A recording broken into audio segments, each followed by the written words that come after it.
अस्सलामुअलैकुम। लो जी अज तुहानू पुल 11 के ड्राइवरों की हकीकत दसन लगे हैं। पूरे माहौल ना मोशन बना के दसांगे। लो जी साद हरी उन्हें डेफिनेशन दसणगे। चलो जी दसो जी।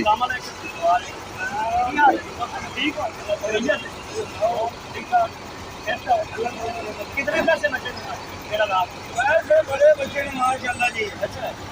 बाहर चल रहे हैं। अच्छा हाँ जी किधर चलते हो बाहर जी चीचा वतनी बूढ़ा बिहारी। अच्छा ये पत्थर पा गया जो रिक्शा पा आया है।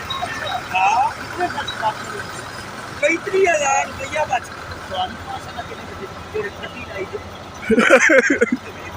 अपन को 28,000 तो बच ही गए। 30 छोड़ो जी खट्टा छोड़ो जी इट्टा बेच लिया तो टीम चप्पा बेच लिया माशाल्लाह तंदुरुस्त जी जी अच्छा हाँ माशाल्लाह कितने दे लगे की लग गया बेटी आए केरा करे चली है मालिक सही काम तुम करांदे रहे मालिक बड़ा काम करेंदे ने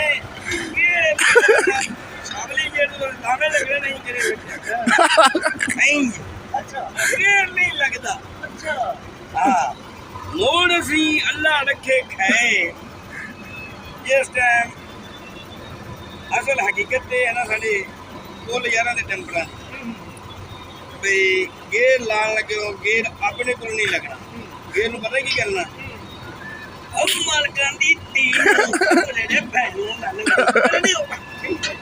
हैं कर खड़ा अल्लाह नु भैन अच्छा ये आगे दे रन अरे यही रन बंदी गई छोड़ दी छोड़ ते ए माशाल्लाह जड़ियां वड्डियां दाड़ियां वाले वो भी यही काम ए भाई जी उन्हां दी गल पे करना जिन्ने 3 बटन ते दाड़ी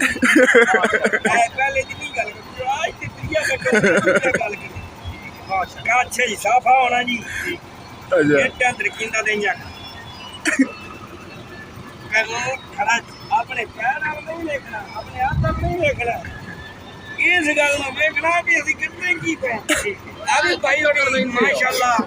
डंपर ड्राइवर अच्छा ये भी साद हरी डंपर ड्राइवर ने ये भी पुल 11 ਦੇ ਨੇ ਤੁਸੀਂ ਕੋਲ 12 ਦੇ ਅਸੀਂ 12 ਦੇ ਕੋਈ 13 ਦੇ ਆ 14 ਵੀ ਬਣ ਜਾਂਦੀ ਇਹਨਾਂ ਦੀ ਚੜਾਈ ਬੜੀ ਕਰਦੀ ਹੈ ਇੰਡੀਆ ਦਾ ਮਹਿਸੂਸ ਹੁੰਦਾ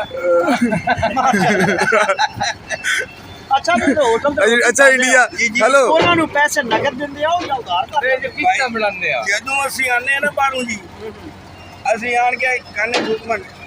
भाई जी बड़े पैसे बचे नहीं कितने चल रहे हो जी पूरा दिहाड़ी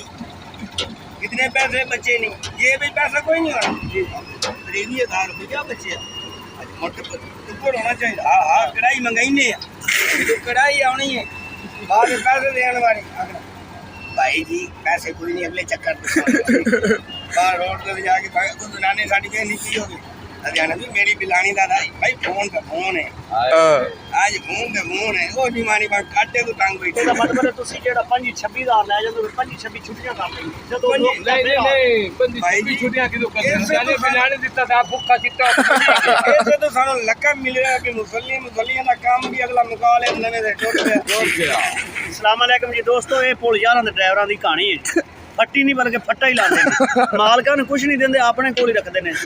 ठीक है दोस्तों ए पुल 11 ਦੇ ਡਰਾਈਵਰਾਂ ਦੀ कमाल है इन्हां दे हत्थ दी सफाई है भाजी मालिक वेले ने जी अपने जेब इन्हां ने भरे ने जी ये कहंदे ने कि असि होटल ते रोटी खाने तो उन्हां ने किस्त बना देने ठीक है जी अस्सलाम वालेकुम अल्लाह हाफिज़ अल्लाह पे चंगा अस्सलाम वालेकुम